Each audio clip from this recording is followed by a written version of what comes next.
Bonjour à tous et bienvenue dans mon atelier. Dans la vidéo précédente, nous avons vu le coup d'État du 2 décembre 1851, voulu par le président Louis-Napoléon Bonaparte. Et aujourd'hui, nous allons parler du nouveau régime qui en sort.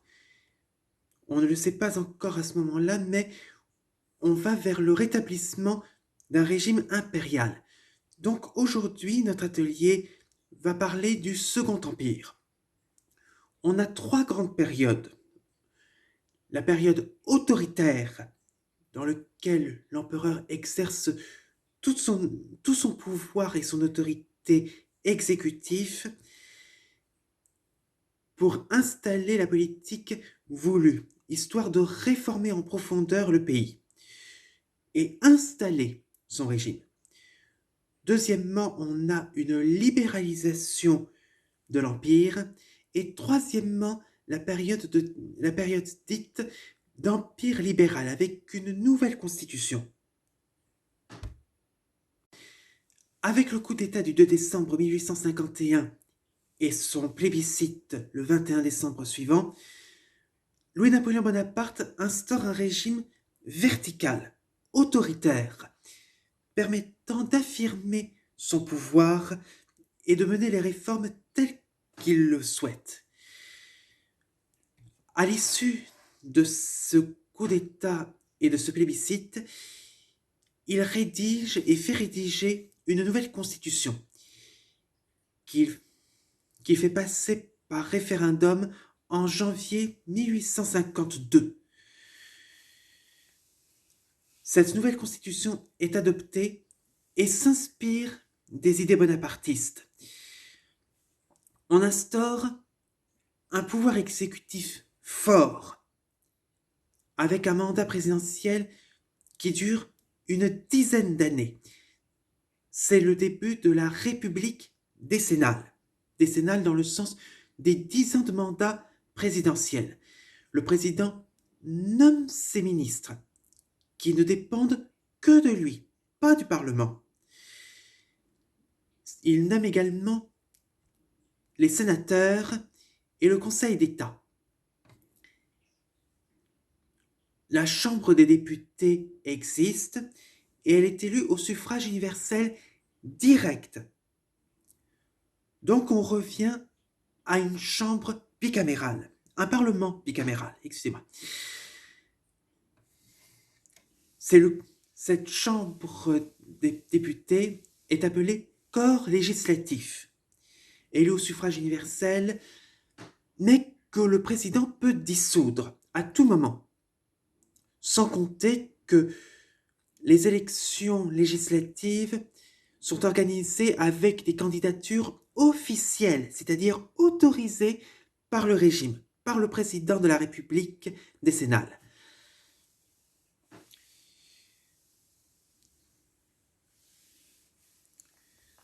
En novembre 1800, au cours de l'été et de l'automne 1852, le prince-président, Louis-Napoléon Bonaparte, se déplace partout en France pour défendre un autre plébiscite, celui du rétablissement de la dignité impériale, afin de faire en sorte que son nouvel empire ne soit pas perçu comme semblable avec celui de Napoléon Ier. Aux yeux des Européens, à ce moment-là, l'empire signifiait la guerre, de par les guerres napoléoniennes. Le message, c'est l'empire, c'est la paix pour le prince-président. Donc, ce plébiscite est organisé en novembre 1852 et comme on s'était retrouvé avec la même population qu'en 48 ou 51, le plébiscite est largement approuvé avec le rétablissement de la dignité impériale et du Senatus Consulte. Et le 2 décembre 1852, toujours la même date anniversaire que pour le sacre de Napoléon Ier et Austerlitz, la dignité impériale est officiellement rétablie et le prince-président est reconnu comme empereur des Français sous le nom de Napoléon III. afin de ne pas prendre la place de Napoléon II, dit l'Aiglon, qui n'a pas régné en réalité. L'année suivante, il épouse la princesse Eugénie de Montejo, une Espagnole. De cette union naîtra en 1856 un prince. La propagande veut présenter l'image d'un souverain protecteur et modernisateur. C'est notamment grâce au règne de Napoléon III que l'on voit apparaître de nombreux monuments dans Paris. La création des grands axes routiers, des grandes avenues, des grands monuments comme l'Opéra de Paris, et donc la création de grands espaces et la réorganisation de l'hygiène de ville.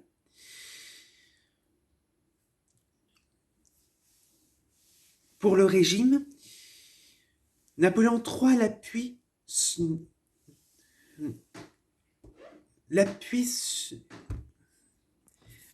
son autorité sur l'Église et les préfets et réduit les oppositions au silence. Tous les républicains ou anciens monarchistes qui s'opposent à Napoléon III sont partis en exil depuis longtemps. La presse est contrôlée et les réunions sont interdites, sauf celles qui sont organisées par le pouvoir. En 1858, un autre événement va radicaliser cet autoritarisme. En effet, au mois de mars-avril 1858, l'empereur est victime d'un attentat. Suite à cela, une loi de sûreté générale est adoptée. Les libertés sont réduites et les opposants dits dangereux sont poursuivis.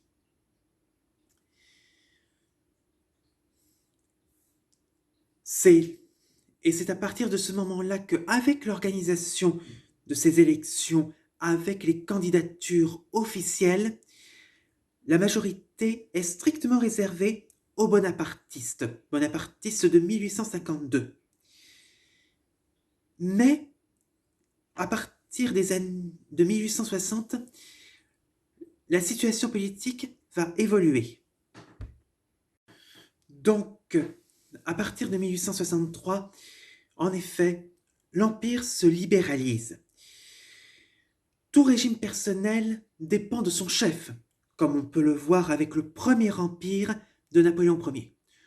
Or, à partir de 1863, Napoléon III est malade, des problèmes urinaires, et il vieillit prématurément. Ce qui fait qu'il continue de régner, mais afin de pouvoir assurer à son fils, le prince impérial, une stabilité pour laquelle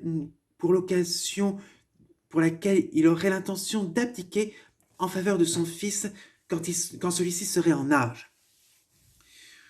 En conséquence, le régime va évoluer vers plus de liberté, sans compter que les soutiens de 1852 commencent à se retourner contre l'autorité de l'empereur.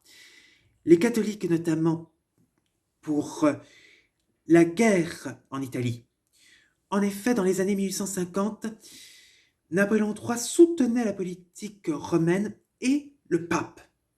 Mais à partir de 1860, suite aux accords obtenus avec le duc de Savoie pour récupérer Nice et le duché de Savoie, Napoléon III se rallie à la cause de l'unification de l'Italie. Ce qui fâche les catholiques et notamment ceux d'Italie qui continuent de soutenir l'autorité temporelle du pape. Et les grands patrons aussi se soulèvent contre l'empereur parce qu'ils n'acceptent pas l'accord de libre-échange obtenu entre Napoléon III et le gouvernement britannique de Victoria. Pour essayer de rééquilibrer les choses, l'empereur accorde plus de liberté.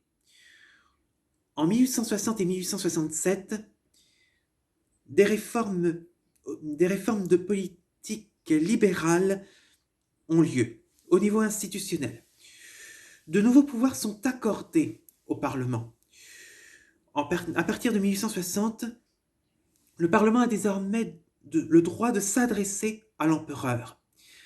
En 1867, il peut interpeller les ministres et examiner le budget, quelque chose que l'on retrouve dans toute démocratie libérale. Ce qui va scinder le parti bonapartiste en deux. Les modérés qui suivent cette politique libérale et les bonapartistes autoritaires qui restent fidèles à l'idée de 1852. En 1868, une nouvelle loi est adoptée. Cette loi libéralise la presse. Une autre autorise les réunions politiques lors de campagnes électorales. Ce sont les bases de ce qu'on appelle aujourd'hui des meetings, de grandes réunions publiques au cours desquelles les candidats s'expriment pour défendre leur programme, leur projet, tel qu'on peut le trouver encore aujourd'hui en France. Mais cela ne fait que multiplier les critiques et les crises à l'encontre de l'empereur. Et la presse d'opposition se développe.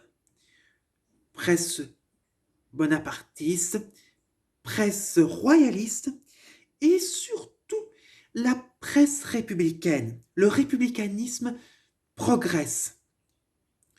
Parmi les grandes figures du républicanisme de la deuxième partie des années 1860 apparaît un certain Léon Gambetta.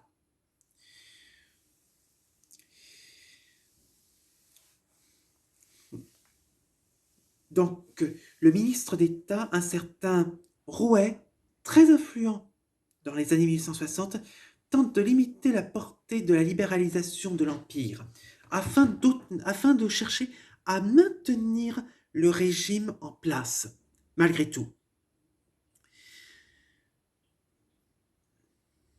Mais le libéralisme continue, et à partir de 1868, il n'existe pratiquement plus rien du régime autoritaire de 1852.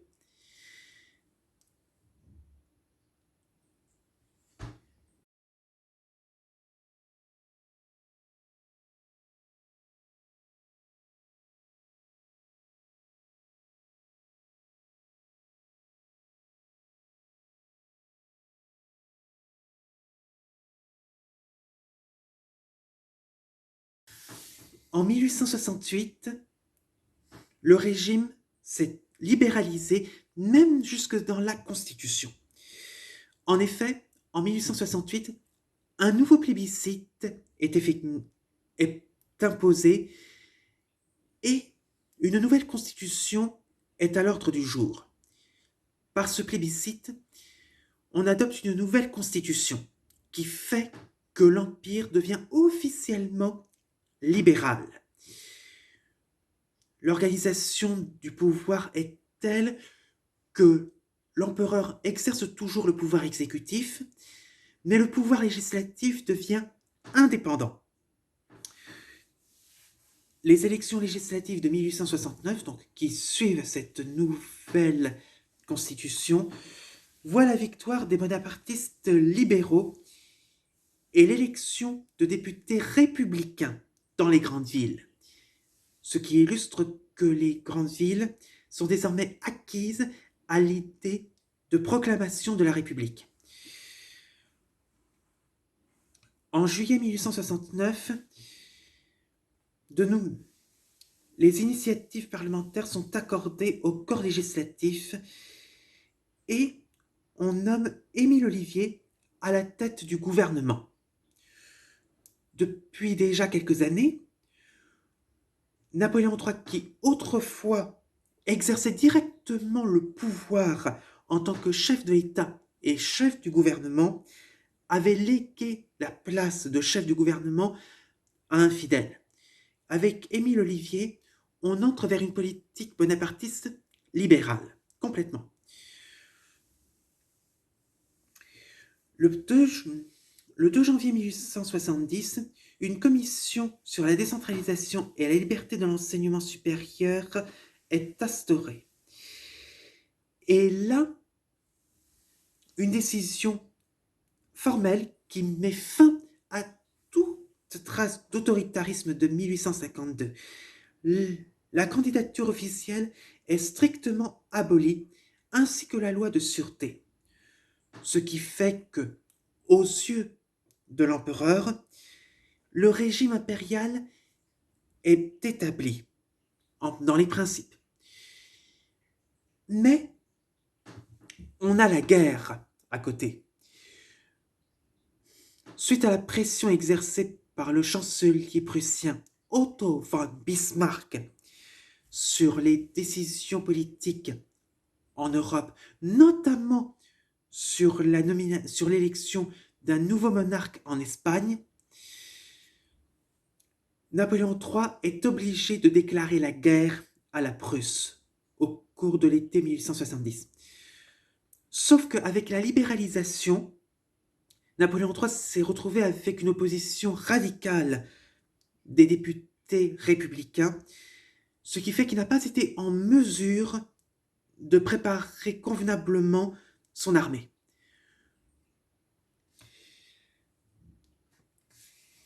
Donc, Napoléon III est obligé de partir en guerre à la tête d'une armée mal préparée et très difficilement commandée et mal équipée.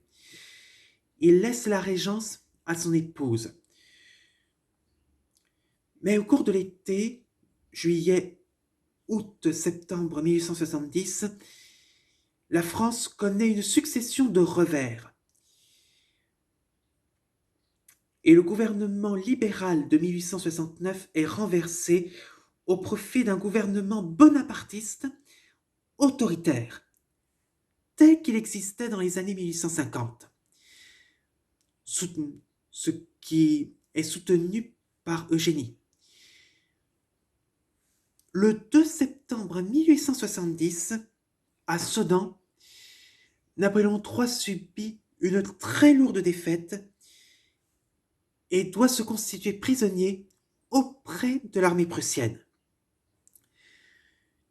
Forcément, en apprenant la nouvelle 2 jours plus tard, les députés républicains en profitent pour exercer un coup de force. En effet, après avoir entendu la nouvelle de la reddition de l'empereur, les députés républicains, avec à leur tête Léon Gambetta, proclament la déchéance de l'Empire au Palais Bourbon. Et quelques heures plus tard, ils se rendent à l'hôtel de ville pour proclamer la République. Ce qui fait que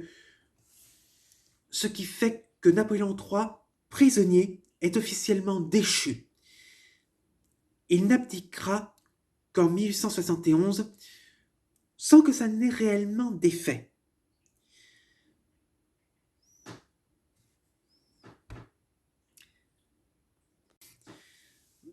Voilà, c'est la fin de notre programme sur la France de Napoléon III.